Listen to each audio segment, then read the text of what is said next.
हिंदुओं के व्यवसायिक प्रतिष्ठानों पर जिस तरह से सुनियोजित हमले इस्लामिक कट्टरपंथी ताकतें बांग्लादेश में कर रही हैं, ये बहुत ही शर्मनाक और खतरनाक है। भारत को चौकन्ना रहना पड़ेगा और पूरी ताकत के साथ अपने अल्पसंख्यक हिंदू भाइयों के साथ पूरे देश को खड़ा होना पड़ेगा। किसी भी तरह से कोई बड़ी दुर्घटना ना हो, इसके लिए कूटनैतिक तौर पर, राजनीतिक तौर पर भारत को प्रयास करने पड़ेंगे। भारत का पक्ष और विपक्ष एक साथ इस मुद्दे पर खड़ा हुआ है और किसी भी हम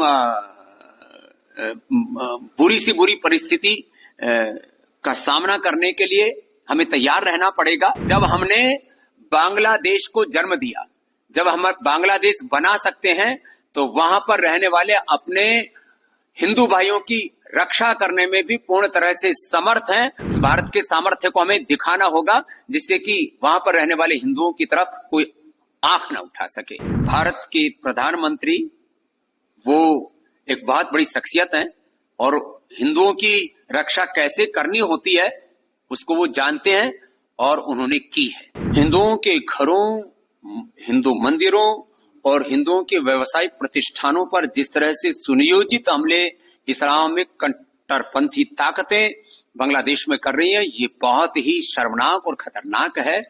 और मुझे तो आशंका है आगे वहां पर जो हमारे अल्पसंख्यक हिंदू भाई हैं, उनकी मां बहन बेटियों की इज्जत आबरू पर बात ना आ जाए। इसके लिए भारत को चौकन्ना रहना पड़ेगा और पूरी ताकत के साथ अपने अल्पसंख्यक हिंदू भाइयों के साथ पूरे देश को खड़ा होना पड़ेगा।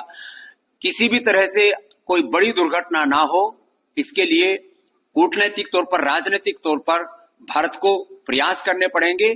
और मैं आश्वस्त हूं कि इस समय भारत के प्रधानमंत्री जो बहुत ही तेजस्वी हैं, यशस्वी हैं और पूरा हिंदुस्तान उनके साथ खड़ा हुआ है। पहली मर्तबा मैं देख रहा हूं बहुत वर्षों के बाद, करीब 2-3 दशकों के बाद, कि भारत का पक्ष और विपक्ष एक साथ इस मुद्दे पर खड़ा हुआ है और किसी भी हम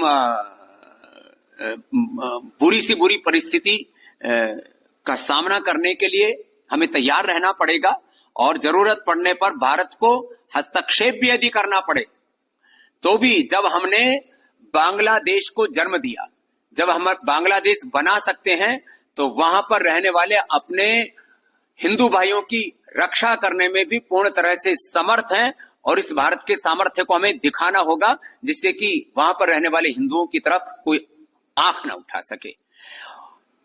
और दुर्भाग्यपूर्ण तो यह है कि जिस तरह की दुर्घटना और जिस तरह का विद्रोह, बगावत बांग्लादेश में, ऐसे ही बगावत हिंदुस्तान में हो जाए। ऐसे कुछ राजनीतिक लोग, कुछ ऐसे सोशल टेररिस्ट, कुछ रिलीजियस टेररिस्ट, कुछ ऐसे यूट्यूबर्स मंसूबे पाले बैठे हैं कि भारत में भी जाति के नाम पर, आरक्षण के नाम पर, संविधान के नाम पर वर्ग भेद और अलग अलग मजहबी उन्माद ऐसे पैदा कर दिए जाए कि भारत की एकता, अखंडता और समृद्धता खतरे में पड़ जाए और बांग्लादेश जैसी एक बगावत की स्थिति हिंदुस्तान में पैदा हो जाए। ऐसे जो मंसूबे पाल करके बैठे हैं, ऐसे जो लोग वीडियो अपलोड कर रहे हैं और देश के सड़कों से लेकर के संसद तक में जो इस तरह के विघटनकारी, जो कुत्सित प्रयास कर रहे हैं, उन लोगों को हमें सख्ती के साथ रोकना पड़ेगा।